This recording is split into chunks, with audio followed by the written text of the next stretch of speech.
Every time I see you, you want 10. You can take that trip, I want a 10.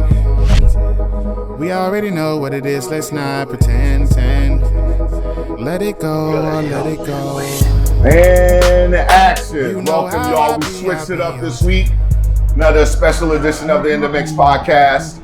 Got very important guests in the building. It's a special occasion because we got Mr. Mike Gardner, we got Phil DeMayer, we got Mr. Mussadiq in the building. Miami's finest promoters are in the building. So they were in town showcasing hosting the Chris Brown after party. So it's only right. I tried to figure out how to retrofit them into the inDmix podcast. They're doing big things, not just in Miami, but on a national stage. So having that discussion of how they came up to be as prominent as they are was a necessary conversation to have. And I want to start with Mike. So you're originally from, where you from originally? I'm from Illinois. Illinois. Okay.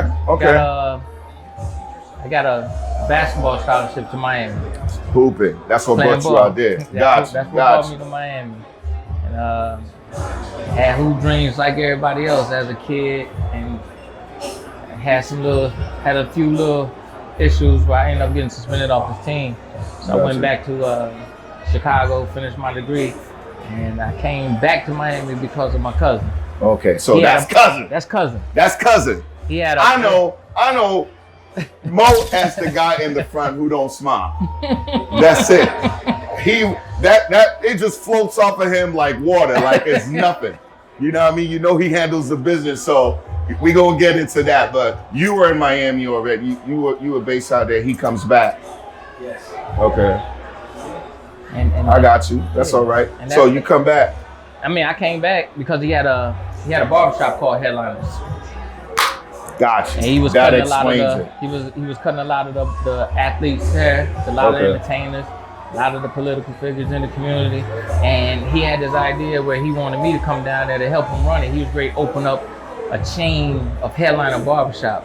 Gotcha. You know, because at the time I was still pursuing my hoop dreams, but I got my degree at DePaul University.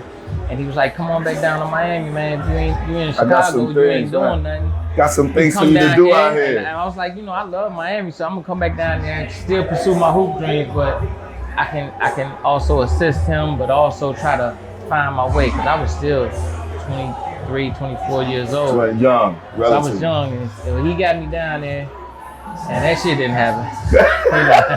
It's not gonna be easy at first, not at all. I thought it was gonna happen. I thought we was gonna have all these Headliner barbershops, and I was gonna be running it, but did you cut it all, or you were just coming from the business mindset to expand the barbershop? Did you cut, or you just I didn't cut. That was him. Okay, got you. I didn't.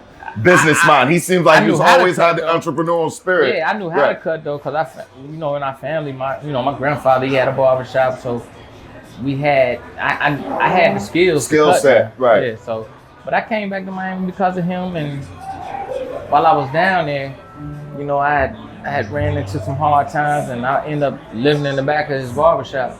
Damn, so it was kind of like I was, in a sense. So it wasn't always all good. Living good, in the back of the shop to where you are now. Living in the back of a barbershop. How do you get into like parties? How do you get into throwing gigs? Well, because I think my time ran up with him. He was like, "Hey man, you just living in the back of the barbershop. You ain't doing nothing." Something. And right. As my family, he wanted to see me do better than what I was doing. So he was like, "Man, look, we know a lot of these ball players. You know a lot of the ball players because you play ball. A lot of them come in and cut hair. Why don't we, why don't you go out all the time?" Because I used to, being at the University of Miami, man, they always treated the athletes good when we used to go out to the club. Right. So he was like, "Man, why don't you reach out to some of them and let's do a party?" But at the same time, Pimps Up and Hoes Down at the time was a big thing on HBO. Okay. And he was I remember that. Coming from Chicago, man, why don't we do this party players ball? And I was thinking, okay, a players ball, man, it's like, the ball players and whatnot. And he was like, "Nah, man, I'm talking about the real players ball with the pimps and the hoes, like let them feel comfortable enough to bring all of that. Yeah, right. so we ended up doing a players ball, and I had Ice-T and Bishop Don Magic Juan from Chicago Gotcha. hosting it. It was a disaster. Don't Lost tell me all that. the It money. sounded dope to me. Yeah, it sounded dope, but I ain't had, that was my first Actual introduction crack into that, at and it, right. I had no tutelage. He was a barber, so he really wasn't into that promotion thing. So right. I just winged it, and I lost all my money. I had borrowed some money from a guy who had just got drafted from UM, football player, and I lost all this money. All that money. I lost all this money. Now, anybody else, that kind of L, I've seen it happen. I've seen promoters change careers off top, off of that L. So it takes a special kind of person to persevere and push it through because, it's not just your loop with somebody else's. Correct. Something makes you keep going. And what made me keep going is I had to get this You nigga got his money money. back. Got you. So I had to get him his money back. So what I did then, but my next event was really now reaching out to the ball players that I knew that would keep my expenses low. Because at the time I didn't know Ice-T, and he had charged me a crazy amount of money. You don't have the relationships. Right, I had a relationship, and so I reached out to like Tim Hardaway, Alonzo Mourning, and Keith Askins from the Heat. And then I knew Yatil Green, Lamar Thomas, Jason Taylor from the Dolphins, especially Yatil and Lamar because they played for the University of Miami. So as well. they allowed me to use them as the host of my very next event, and it was crazy. You killed that next one. I got a taste of success, got some money, made a little money. I ain't make all the money I lost from the players. Right, but you made something to at least have to put him at bay, and then and then you have enough success. So have enough I'm success. encouraged to keep doing this. Keep going. There it Got is. Got you. What's your first weekly gig, or how do you get into the clubs? Because Miami's, it's like other clubs, but it's still different from like. Well, my first weekly party, ironically, and that's how I met Phil, was Peter Thomas. Peter Thomas gave me a shot at doing a weekly Thursday party at his spot. He had a spot in Miami called Barcode. And I knew Peter from a lot of the things he did in Miami, a lot of venues he owned, and it is him being a brother. Right. He gave me a shot so to do a Thursday. A black owner in Miami, which is rare. Yeah. Let's go. Crazy enough, I knew Phil first. Well, I heard of Phil the Mayor first. Yeah. No offense to anybody, but I'm just this young kid from college going to Miami Club Bed. I think they were doing Bed. And it was the 400 Club. I don't know none of this shit. But I'm telling you, they were the cocky cats. It was 400 Club. I don't know if you were there then, but I'm putting my story out there, how I'm learning the Miami culture and comparing it to Houston and see how cats move. Phil will be up front. Phil said hi to everybody, but if you didn't have the money, he was just talking to you outside the door. It's crazy because I took from that when I came back. I'm like, you got to be at your door. You got to be right there. I'm throwing fraternity parties and I'm trying to take pointers when I go out of town. But anyway, I digress. It's just funny that you brought that up because I wanted to let y'all know, like full circle, how I met everybody. Oh, okay. So met him and you guys do Barcode. Yeah. Together. Well, I mean, he was doing it already? Well, he was working with Peter. Okay. And I used to see Phil out in the street. We both was coming up at the same time, passing out flyers. Gotcha. But I used to always see him, and I was like, damn, I see him everywhere. But then we, so I kept my distance from him because he was doing his thing, I was doing my thing. Right. But what brought us together is that I was doing this. I did this party with Usher. Okay. Usher had a show in Miami. The 8701 tour. 8701, I remember that. Yeah, and place all that right there. We gotta give Turkey Leg Hug a shout out. Y'all see the great food. We appreciate it. Lynn in the building. Hey, give Lynn a puck. Come get in here. We appreciate you, brother. 100%. Hey, I appreciate black it. owner doing big things man, in the city. Let me say this right now. Put it out there. I just met him. And his hospitality is amazing. First, they came earlier today. Right. And they brought me back. That's why And when I came, I heard you. He it said was they almost came like- already. It I'm was, like, it was what? almost like, hey man, listen, whatever y'all want, he laid it out. So 100% always Family respect already. to Right for a long circulate. time. So Yeah. If he with you, you with me. Oh, say no more. There it Done is. deal, done deal. Appreciate that, Lynn. Good looking out. Get a snapshot of that food right there. But that's dope. So, the Usher party, 8701. Nah, yeah. So I was doing the official 8701 after party with Usher, and it was also part of Zoe Summer Groove. So I had this big opportunity to really and then I started seeing these flyers of Phil gotta unofficial 87. But Usher, I'm like, Phil gotta do what you do. Find Hey. out that this nigga, and I was like, hey man, listen, I stepped to him like, hey, da da da da da da, but I think like the energy that we had, because we both was young trying to come up, and I didn't go at him on some like, you know, I'm trying like, to, hey, right. man, I'm gonna come blah, at blah, you, blah. right. But I used to always see him, so whatever it was, we ended up working together. And, listen, and we've been together for It forever takes since. special egos. I've seen this in multiple cities. You have to have that mutual respect for each other, or else that doesn't work. And Right. you got to believe that person can contribute to what you're trying to build. 100%. So that's dope. That easily could have gone left. It could have, yeah. Easily. You know what I mean? Because It sounds about right. So that's dope that y'all came together, and it looks like it's been gold ever since with the collaboration. Cool. So that weekly is happening. Where you're already doing LIV. How does LIV come about on Sunday? now we was, you know, I'm probably fast forwarding. You wanna that go was through super fast forward, because I started the weekly party back in like 2001, 2002. We was doing the Memorial Day weekend, big weekend. Yeah, big week. Cameo, That's when we came multiple down. parties. So we live. We was doing a whole bunch of different venues down there, just hustling, just young dudes trying to make it. Right. And before LIV, before I started fast forward to doing LIV, I used to do Soul Kitchen Sundays at the Forge on a Sunday. Wow. You know, so you know we going on 11 years at LIV. I had a 4-year run at the Forge Prior to that. So I'm like on a, you know, knock on wood, I'm like on a 15-year run for Sunday parties. For Sunday parties. For a Sunday I hope party. y'all caught that. He was doing the Forge for 4 years, and he's been doing LIV for 11 years. So that's 15 years altogether for a solid Sunday party. Pay attention, promoters. That yearly run and then you switch up, that ain't gonna cut it. Right. But I appreciate that. Yeah. Yeah, so the Forge happens, and then the opportunity for LIV presents itself, or Well, working yeah, with Lewis. because of the success that I was having at the Forge, and I had success on a Thursday at this spot called Karu Y in downtown Miami. Yeah, I went there. The thing with Karu Y. the thing with that is that that was in Overtown before they started redeveloping Overtown, so it was always considered like it was in the hood, but I was doing about 1,500, 2,000 people every Thursday. Was this?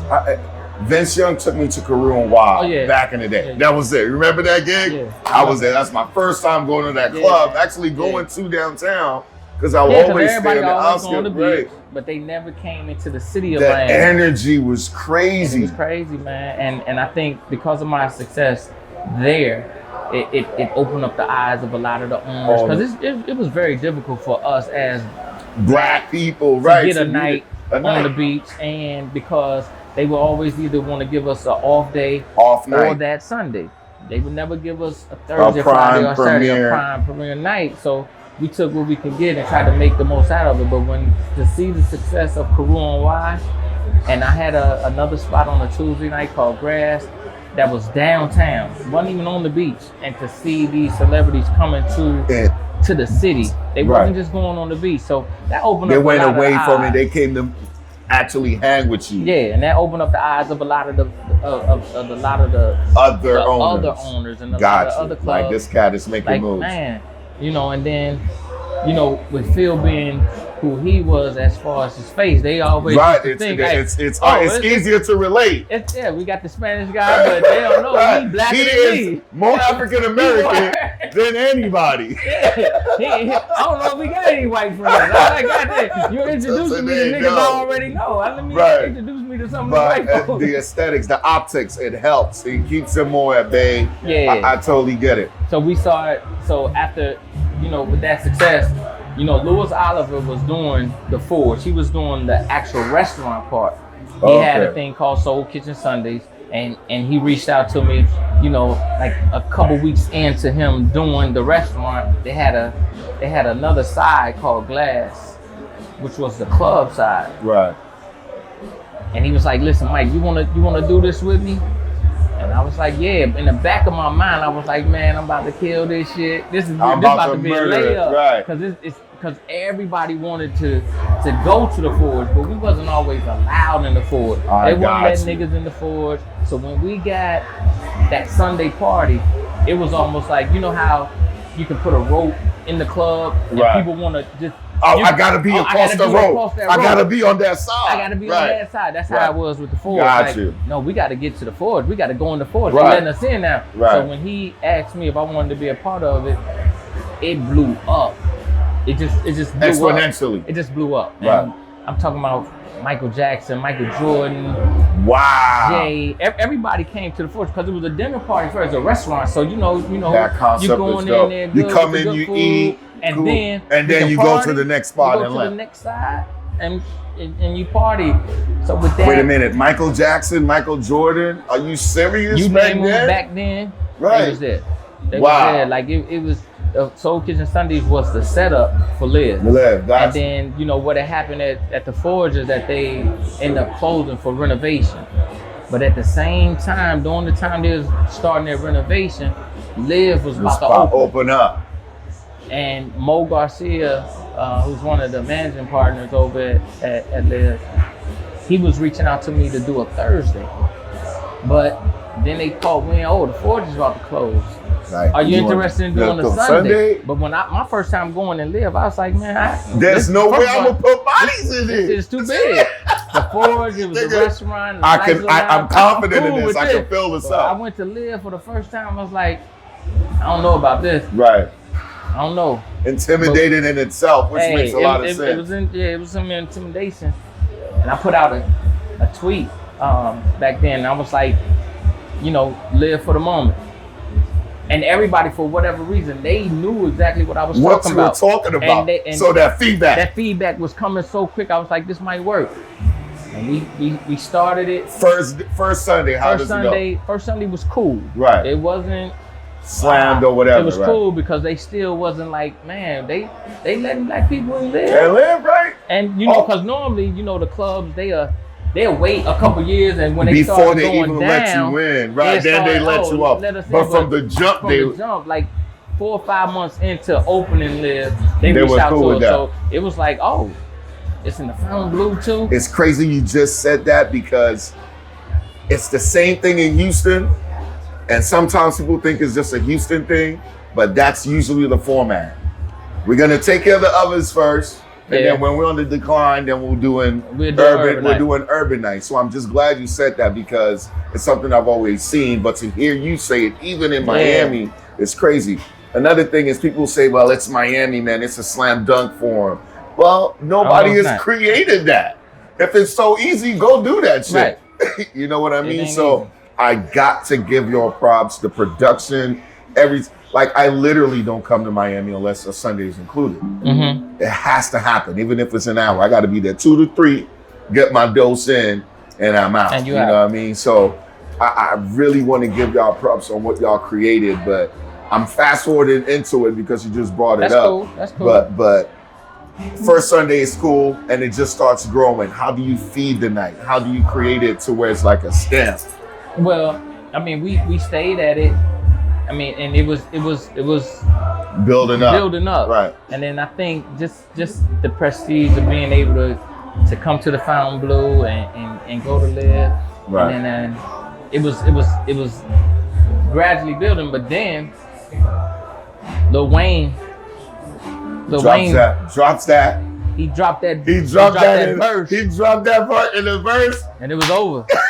It was gone. I mean, we now live on Sunday. Yeah, it was already good. Sunday, it was over. But now before that, we had a couple little Super Bowl championship parties where I think the New Orleans Saints, they had won because they had Super Bowl in Miami and they came there. But when Lil Wayne put that in the verse, it was gone.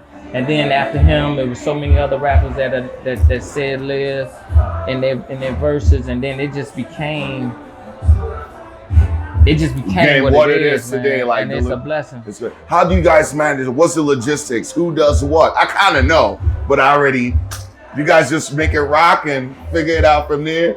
Because I've been there sometimes, I'm not there. You be like, oh, I stood in that line a couple times. I was so glad when Keith did the introduction, Lil Keith. Right. And it's been gold ever since. But I had to be there at 10:30 and stand in line. Yo, Phil. I'm like, I got you. I know you. You're good. Hold up. I'm like, man. And I hate doing the name drop. I'm in the mix. I do this, but it's just how it is over there. And you just got to be humble enough, or you just work your industry stuff, I had to pay some people to slide to the front and just pay the cover and just get out of there. But, I mean, Phil is my partner. And for sure. Louis Oliver is also the other partner at LIV. Okay. Now my cousin, he was coming to really watch my back. Gotcha. This was like a big thing. Like you've seen him grow. So to see this happening, at what point did you say, "Oh, my man is on. I need to help him"? I don't know how to answer that question. I know, but it's always been, when the stakes go high, right? The snakes come out even more. Absolutely. It was at that time. It was like, all right, we just make sure everything all right. Right. You know what I'm saying? Right. Because I think at that time, somebody had got killed. One of the promoters had got killed. That's crazy. Yeah, it was a promoter that got killed. Yeah, it was a promoter that got killed. And actually, it's been two of them, because it was Godfrey and then there's that other dude. The guy from New York, your guy. Jason Norris. Yeah. Right. That's crazy. So at that time right there, just, hey. Things can get kind of shaky, and you need that. Listen, you got a good support system, y'all. How y'all interact, I've seen it. I like looking at everything. I look at napkins to the door personnel, to the restrooms, all of that. I love taking in that information because I just want to see how much attention people are paying to the whole establishment. There's just something about me, just what I do, and the way y'all move is gold. So I definitely want to give y'all props. He's always on point, right? Even in Toronto, handling the biz, and that's one thing I think.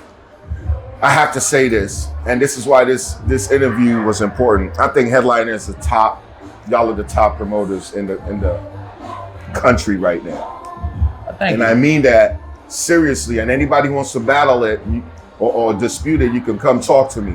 But so what my man say? Yeah, hey. What did he tell me today? Hey, numbers don't lie. People, what you tell me? Numbers don't lie. Humans do. I'm gonna be honest. I said this.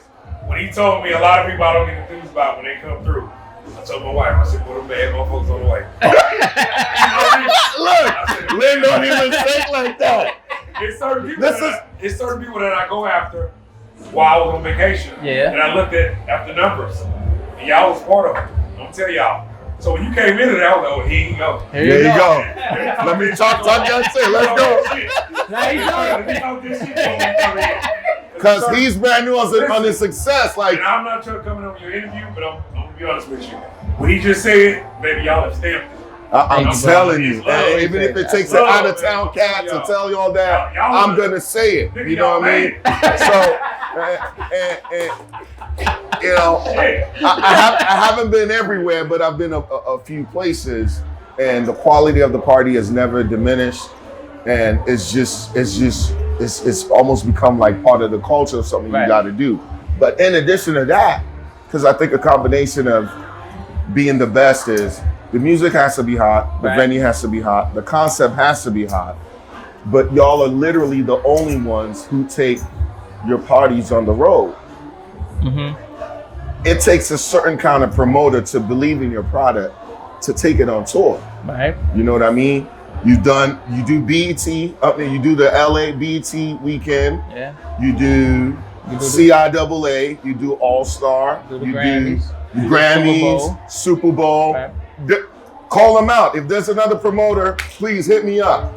If you're doing it like that, right, you know what I mean? So it's like, not only is it the hottest party, but they believe in their product so much that they take it anywhere and they're willing to work with people.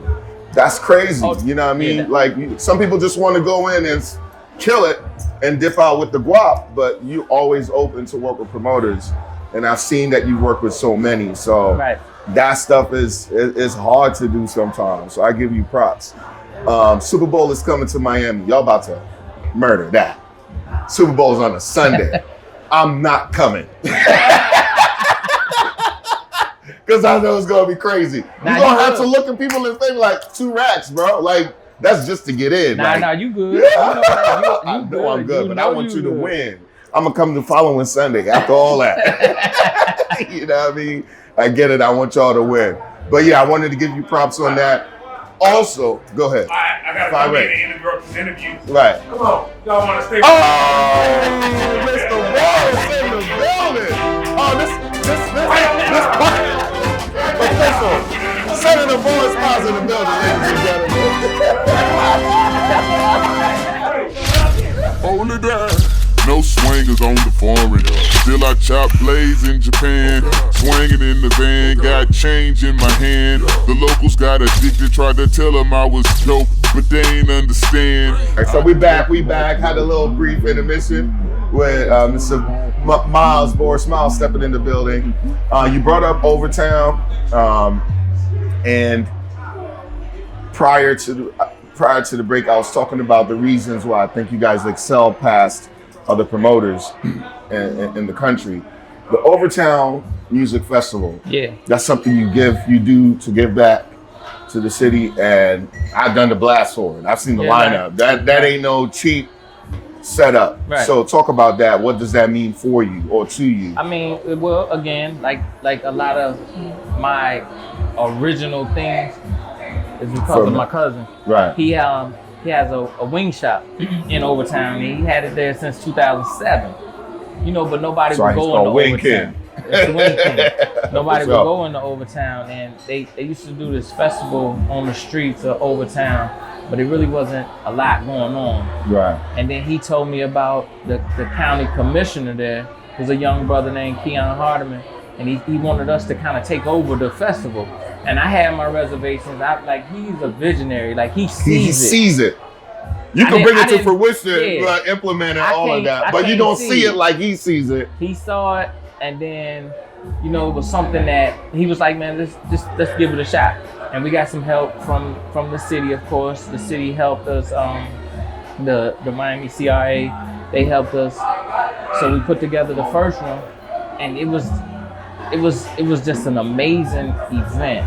Like, our first one, we did about 4,000 or 5,000 people. 4,000 or 5,000 is amazing. It's always free, and it was just the feeling to see the joy on the community's face, especially there. Right there. I had to look it up to see the area. It had to be a reason why this is happening, and that's why we're having the conversation, because I want to know what.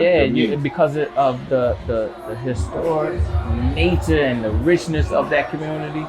And where it once was to where it is now. I mean, to where it was and to where it's going, shall I say. You know, he saw the vision, and it's just a rich community. So when we put on the festival and to see the people face and see the kids, the daughters, the families, the mothers, the grandmothers, the older people, the younger people, and it's free. Right. You know, so it's something, and it's clean. I see it's clean. You get the right acts to where it's like family oriented and everybody could be family oriented. It's like we have a youth zone, we have food vendors, art vendors, and then of course the artists, which is the entertainment, which is the draw to get the people to come in there. And you know, now we're on our 6th year and we're up to about 10,000 people. 10,000 people. I was gonna ask, so Yeah. This year was the 6th year. This was the so it's 6th year. definitely something you're gonna try to keep doing as we got as a best you commitment. can. We got a commitment from the city, so we looking forward to continuing it and to continue to grow it. The only thing is, like, you know, like with most things, as they're redeveloping the community, they trying to push us out. Push y'all out. You Can know, y'all and move they- it to they- this and area, you go move it over ahead, there? Then they start building, so that's going to take away from what we have already created. Because it's about you know, that community 'cause it's right about that there, community. right? And you know, for me, the city of Miami has been so good to us, Right. to Headliner, shall I say, with these events and these parties, like doing the Overtown Music and Arts Festival is like a blessing for me because It's a way to give back. Like, you know, I and it's just appreciate not that y'all. because we in between the festival we have a nonprofit organization called Tees that we do Black Male Summit. We do Teen Talk for kids. Like, these are things that we just doing for the community and for our people. You know, it's not done for the glitz and the glamour. Glamour is really but right. it's real. So, but the Overtown Music and Arts Festival is something that we really want to highlight because we highlighting the community. Because we Right, also and you're doing. Listen, keep documenting it. You know what I mean? What happens most of the time? People do stuff and they don't want the attention for it, but you got to put it out there so we can let more we people can know about it. Yeah. You know. So again, to be able to include that with the busy schedule of what you do already, you know, I wanted to highlight that because it's another reason I want to give you props, or give y'all props collectively, because I know it's not a solo effort. Correct. Best parties. Give me your top 3 as a promoter who've done it all, you've seen it all. Favorite parties you ever did. You know, I get asked that question a lot. That's very difficult. It's That's a difficult, very I know, but you difficult- got that. I'm giving you 3. And everybody's answer is gonna be different because I'm gonna hit you, Phil. Which one do you like? Man, I killed it. That party was Well, dope. hold on. Well, now we've had parties that we have had monetary success. Right, we've and then had parties that's that a was good just- look. Was a great look. Right. Like, so that's why I say Without it's kinda discussing hard, numbers, man. dopest party monetarily wise, if you can disclose. No pressure. I ain't gonna disclose it. What? Them niggas did that? No, I No, ain't doing that. I ain't don't doing disclose the numbers, I ain't but you doing can that. say which party it was, though. That party? Yeah. Nah. I almost got it. You Cause almost then said it. cause then they be like, man, this nigga been getting that kind of money this long. 'Cause Oh. This what happened a while ago. This okay. was one of the best parties. Well, nah, You man, can, man. tough, Give me man. the That's host. tough. Give me at least the host. Let me give you 3 ones that's off the top of my Off the top, head. right, gotcha. Like, of course, we did the Watch the Throne party with Jay and Kanye. Watch, I remember that. I remember that. That was like 2 One of years the- ago. Yeah. Well, no, the Watch the Throne, that was. Oh, Watch the 2000. Throne was before. Yeah, That was you're right. 2000, yeah, Not that the was latest one. 2012. That's Gotcha. about 7 years ago. When the Dallas Mavericks beat the Heat. Oh, I was there, son. I was there. That was, Oh, that Mark Cuban then- came and showed his ass. yeah, and then I had then the New Year's Eve party I did at Karu Y, and that was back in 2007. Wow. Those were some. That had to be memorable because you still talking about it till today. Phil, I'm gonna hit you. Favorite gigs? You've done a lot of gigs, even before My favorite clubs were teaser. club that was on Ocean. Drive, Okay, Street. gotcha. We did everybody from Jamie Foxx, Diddy, Kanye, That's in all at a 2005. bar. It was I'm a just bar. telling, no sex and nothing. This is performing. Oh wow. One of my favorite parties was when we did with Kanye West Okay. Yeah. at Barcode. Wow. Okay. This is when he did Through the Wire. Through the Wire. That Through was the Wire. College Dropout. Nah, that's you take it back to classic. Yeah, Like that's- you look back and you rocking and you are actually having fun. Now that's a classic though. Right. That was a classic. You remember that one. You Yeah, weren't even yeah. thinking of that. You hit it with it. Then we did the ultimate thing where we went on a tour. We did the Black Album tour with Jay-Z. On tour. Right. But without But we was So we're not gonna have Jay-Z at your, But we've been at the after party at all them joints. The crazy part was that Mike played Jay-Z. He was Jay-Z at one point over the radio. Man, they interviewed. Wow. This is the radio interview. And we're like, Jay-Z's in the bus. Oh my goodness. So DJ put Mike on the phone. He just did a sound. And everybody slams the party. Kill it. Hey man, it was crazy, man. Crazy. I think we was like in Jay, my bad, son. You didn't hear none of that, B. None of that. Man, we was doing all the gimmicks. All the gimmicks As you we got to was do coming up. as you're coming up. Right. The gimmick for this tour was that we went and bought our own Reeboks. The S. Carter. Good, right. We went and got our own Armadale liquor.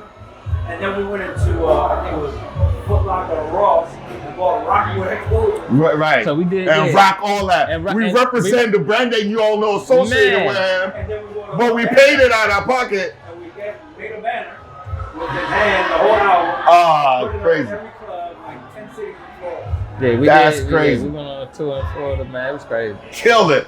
That's ingenious. I got to give you props. That was crazy. Mr. Muhammad, I need your feedback. Best you party. I see you party. I go inside. You don't go inside. I go inside. Wow, that's crazy. I believe that. Yeah, so I can't really. You can't really get the feedback like that. Can't tell you. See, y'all hear that? He don't go inside. He handles the money. You paying attention? He handles the logistics. Now you just came back from Morocco. I'm gonna put you out there. Now I travel. I get out there. Oh, he killed it. He was in some exclusive, and he barely posts like that. I'm like, he talking smack right He now. talking that talk. He talking that smack right that now. talk. But it was good to see, you know what I mean, together with how was that? That had to be dope. Morocco is probably like my 4th time being here. Okay, so it was your first time. I've been going like this probably 6 years. Favorite place to go? It is. Got you. Dubai. I've been in Dubai about 4 times. I saw you in Dubai when we went with I saw you and Phil in Mike, Dubai. what's happening, Mike? Mike couldn't make it. What's up? Screens in my homeland. What's got in here? Go Oh, kamikaze when I'm in the man. mix. Might just take a pic while this song playing. Yeah. So we talked about that. We talked about the traveling and all of that. Phil, you got a favorite place you like to go to? Or what's your best way to pass time? You work a lot, bro. Right now, I'm enjoying being a father. I appreciate that. That's my favorite thing. I get it. How old is your kid? 16 months. Baby, got you. I got a 22-month-old.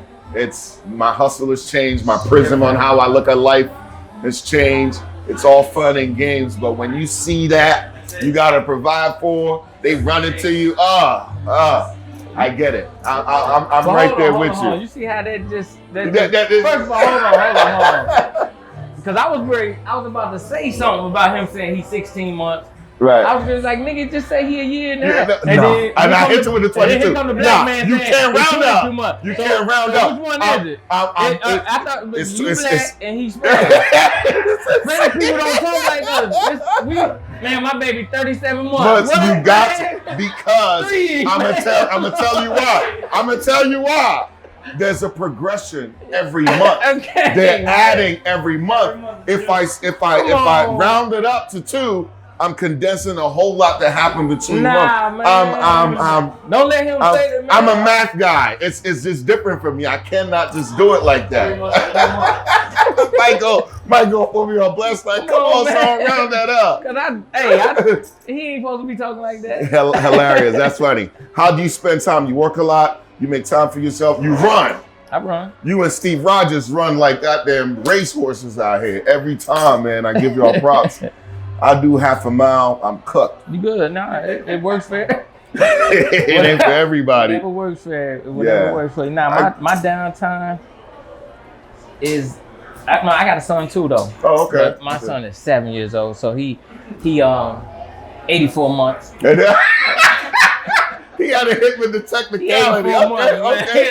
All right. And that's how we talk, man. That's how we talk. After 2 years, you can now say it. You know what I'm saying? After 2 years. Oh, Steve Rogers is in the building. All the legendary folks are walking in. Yeah, buddy. I'm talking about the runners. He just That's a bet. He just told me about That's it. a bet, He man. was just talking He about been it. in Miami. He was just talking about it. Yeah. He was We just going talking back. about it. We He was going talking back. about you. He We was going talking back. about you, man. How did the Chris Brown thing come about? Because y'all are doing a couple of them, right? Nah, You get to I pick mean, that's cities. just based on my relationship with With him. him. Like, I've Gotcha. been doing his after parties on this tour for like the last 4 or 5 years. Oh, okay. So I thought this was a one-time No. thing. This ain't the first one. Wow. Yeah, this like the fifth. The last 4 or 5 tours I've been doing. So it's been. Yeah. Let's go. It's all right. I see. It's Don't leave yet. Yeah. So it's been just based on the relationship, like what you said earlier, man. I got a good relationship with him. Got a good relationship with Ant, and he you know, I think they respect what I do, and they know it's absolutely. gonna be right. Money gonna be right. Money gonna be right. Party No gonna be right. Ain't gonna jank. be, No and then they only gotta finagling. deal with one person. You know what I'm saying? It's Perfect. kind of difficult to do 39 cities and have to deal with different Multiple entities. people every But time. I got one guy that I know that I can go to, and everything gonna be right. It's That's cool, what it is. man.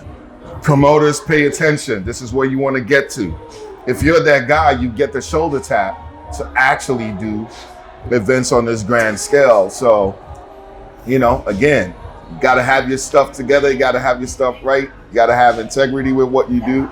Else opportunities like that don't come about. So that's dope. But you get to pick what cities you want to do. Because I just saw the Arizona, Scottsdale after party. Y'all ain't on that one. It's coming up. It's some of them that I don't do. Like, you know, like the smaller markets, or if they're on off days, like if they're on Tuesday or Wednesday, Monday, it won't be worth it. It won't be worth it. So, you know, I don't do all every one of I don't them. do Got every city, but I pick the ones that I think I want to do, and we go and make it happen. And then that's what, like I said, you touched on it earlier, which is having a good rapport with other promoters. You know, I would never try to come into nobody's city and try to do it on my own. Flexing, I always reach out you do that the to right those way. people and have the level of respect going you into and those Jake, cities. is it Jake? D Money. You and D Money work a lot together. Yeah, I do a lot. Larry, my with bro. Larry and Alex in Atlanta. Alex, and right. Easton, you know, so it's been,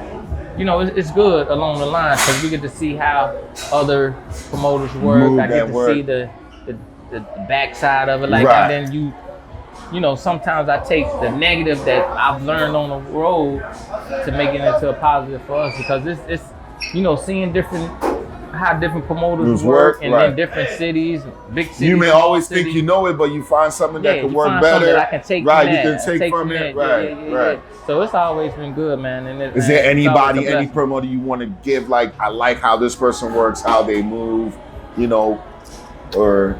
I wouldn't necessarily say, I mean, because I don't want to isolate nobody. Anybody, I got you. You know what I'm saying? You're good at this politics thing, man. You're really I'm good. with all of them. I got It's you. all good. Cool. You know, it's just sometimes I see it, but I also want feedback from the other people who see it, and you know, it's just something I like to get feedback on. Any projects y'all are working on coming down the line? We about to build our own lounge. I was about to say, never thought of ownership. Yeah, but that's the key. Right. That's where you want to get to eventually. The end goal, of owning your own spot. You know, I've made a lot of people a lot of money over the span that we've had Headliner, and it's just time to kind of like create our own legacy, and create and own the dirt, the building. So we opening up a lounge in about 8-9 months called Harlem Square. Harlem Square, dope. Yeah, we're gonna start out with the lounge and keep expanding Headliner. You know, Phil's about to open up a coffee shop. There you go. I got coffee shop like Amsterdam or coffee shop for real? Hey, you know we will. Might do that too.